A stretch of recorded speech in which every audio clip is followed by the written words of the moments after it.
Salve omnes, it's Magister Compton, and today we're going to go through the Chapter 13 vocab list, much shorter than the 11 and 12 vocab list. So let's go ahead and get started. First word is causa, causi, feminine, and it means reason or cause. So that AU makes that owl sound, causa. And this is a good first declension feminine noun. And from this, we get words like cause and causal, not casual, but causal. See the C-A-U-S-A-L, not C-A-S-U-A-L. And causations. All these words having to do with causes come from causa. Next up, epistula, epistulae. And this means a letter. Another good first declension feminine noun for us. And from this we get words like epistle and epistolary. So when you get past the Acts of the Apostles in the New Testament, we talk about that being the epistles, the letters, because it's all letters from Paul or some of the other apostles like Peter and James and John. So we call that the epistles. And epistolary means that it's a story told primarily through letters. So if you've ever read Dracula, there's a lot of that that's epistolary because a lot of it's letters between the different characters. Or if you've read The Color Purple, that is an epistolary narrative because it's all told through letters that characters send to each other. Okay, next up, fabula, fabulae. And this means story. And of course, it makes sense then that one of the derivatives is fable, because what is a fable?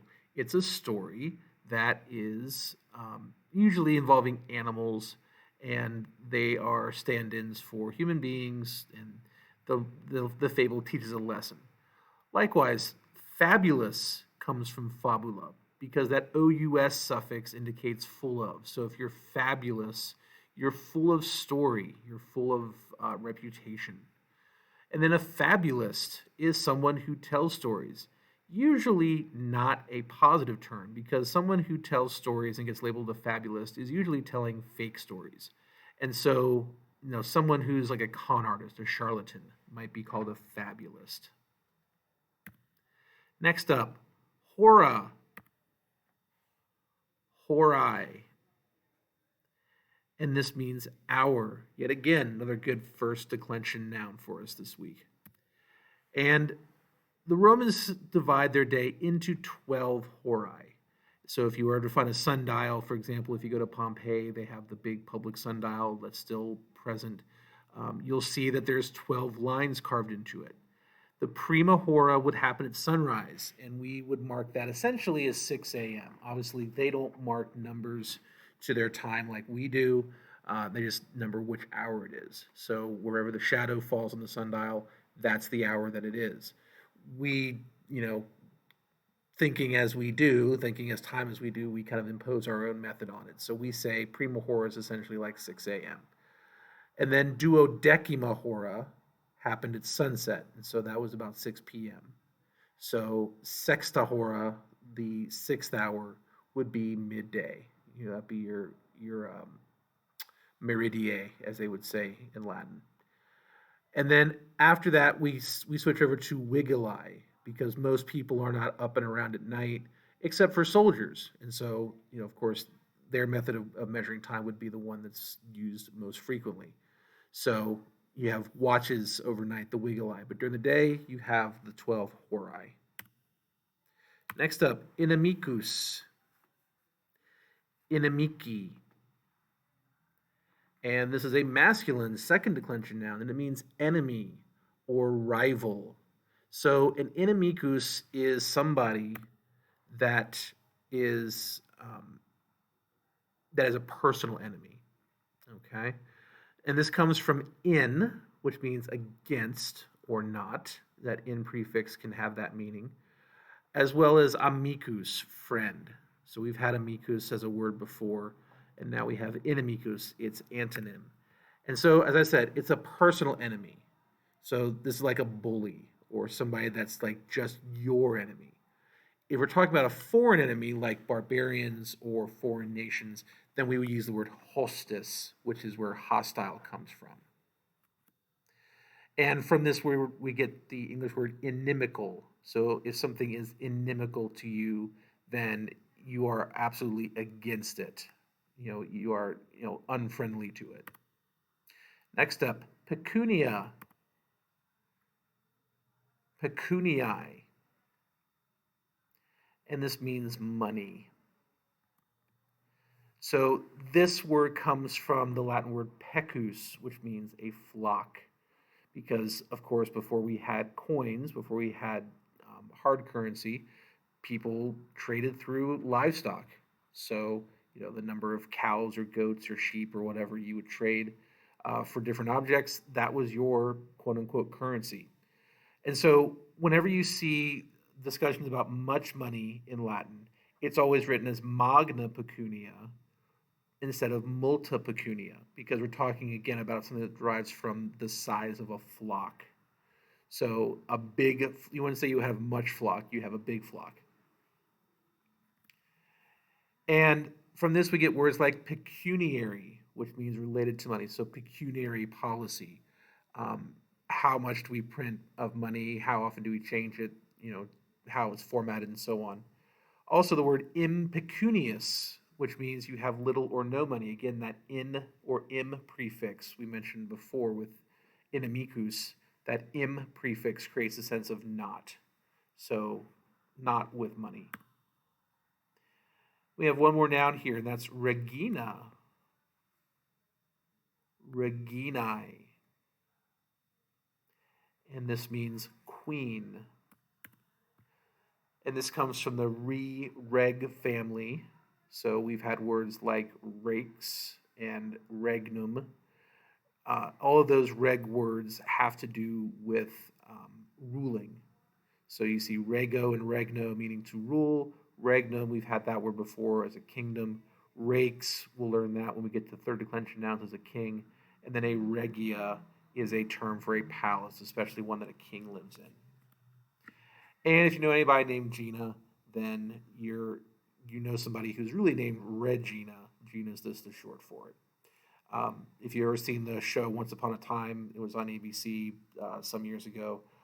One of the main characters was named Regina. And of course, what do we find out? She was really a queen. So, one of those awesome things about Latin is whenever they do things like that in stories, television shows, whatever, if you know the Latin word, you know what that word comes from, you sometimes are, you're a little hip to plot developments early on because, oh, of course that makes sense because look at her name. Harry Potter does that a lot. Speaking of Harry Potter, albus, our first adjective. So we have albus which means white.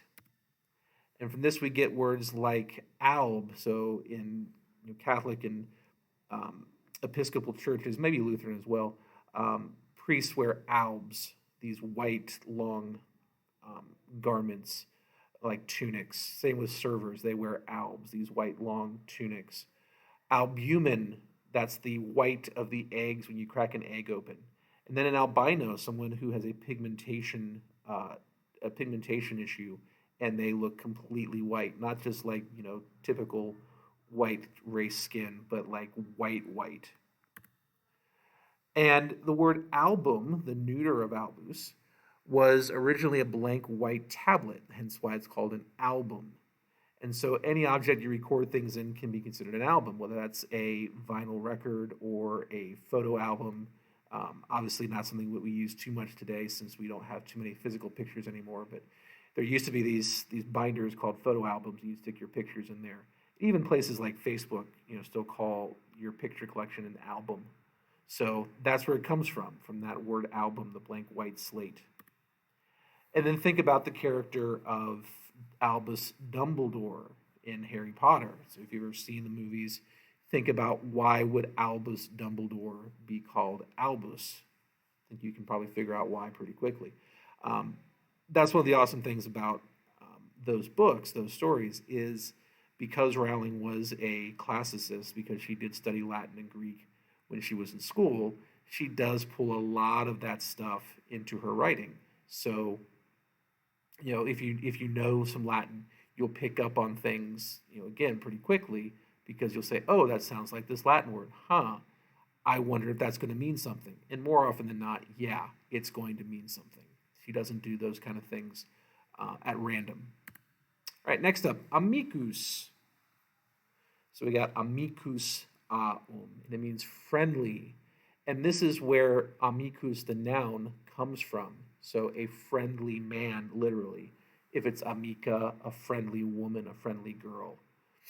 And from this we get the word amicable, which is the antonym of inimical. So amicable means friendly. You sometimes hear this with divorces. There was an amicable divorce or an amicable separation, which means that they're still friends, that they just for a reason cannot stay together as a married couple. Okay, next up, gratus. So we have gratus which means pleasing or welcome or grateful. And it's the root of the noun gratia, which means gratitude or grace. And we sometimes will follow it with a dative noun. So you can be grateful to someone, or something is pleasing to someone. So if you see a dative and there doesn't seem to be any other reason for it, like this is not a give, show, tell situation, it could be because something is gratus to someone. And from this we get words like congratulate and gratify. So to congratulate, to welcome someone, to be grateful for someone's accomplishments. Gratify, again, to find something that's pleasing to you. Inimicus. And so this is the adjective version of the noun from before, and it means unfriendly. And it's the root of the noun inimicus, obviously, just like amicus aum is the root of amicus, friend. Okay, so now we get to this word, and we're going to be very careful in how we pronounce it. That I is a long I, so we're going to say this with an E sound. Niger, nigra, nigrum, and this means black. And this is one of our words in this chapter where we can see some very well-known derivatives in other languages. So, for example, niger becomes negro and negra in Spanish. In French, it becomes noir. So we talk about film noir, which not only is a style of storytelling, but usually something that's called film noir is filmed in black and white. So it makes sense. And this is where the countries Niger and Nigeria get their names from today. Obviously, European explorers would put some kind of name on the space because, well, that's just what they did. So that's how the countries got the names that they did from the European explorers. Most of those places would have their own name for the country, if they had a name for it at all, if they even thought of it as a country. So something to consider going forward. And yes, it is the origin of that word, which we obviously aren't going to say. And so, yeah, people did take that and turn it into a very negative word. And so obviously, there's a reason for that. That's why it is what it is. But when the Romans use it, that's never their intention. They never use that in a way that's derogatory, because that was never something that crossed their mind to be derogatory towards someone based on their skin color, at least not because of their skin color. If they were derogatory towards anyone, it's just because they obviously didn't come from Rome. But once you had a Roman name and you were a Roman citizen, nothing else to them really mattered. All right, moving on, we have the word novus. So another good usaum word, novus aum, meaning new.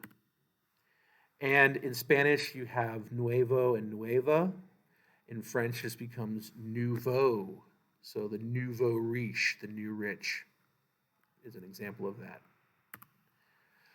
And when you hear this word used in Latin, it's often derogatory, because things that are new, especially to very conservative Romans, never really play well.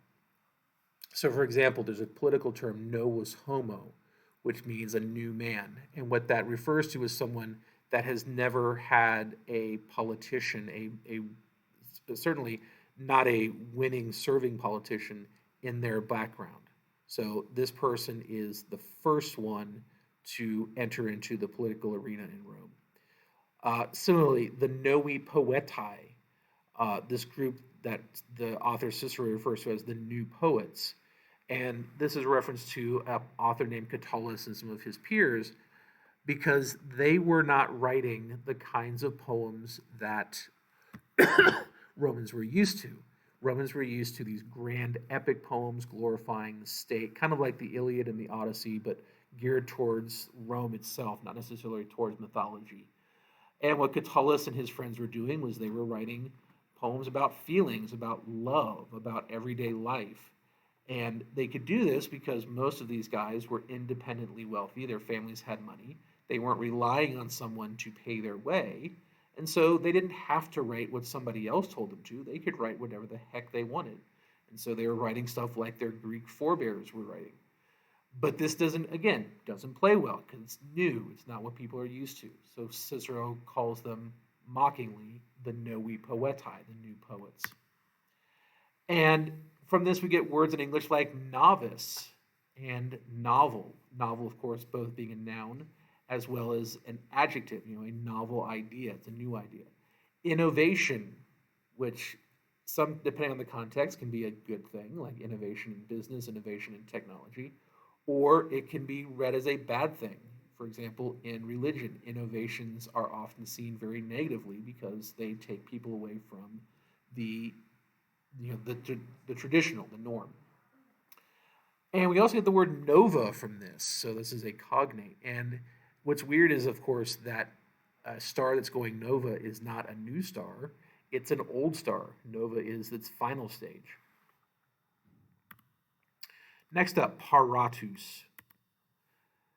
Another Aristotle adjective, and it means prepared or ready.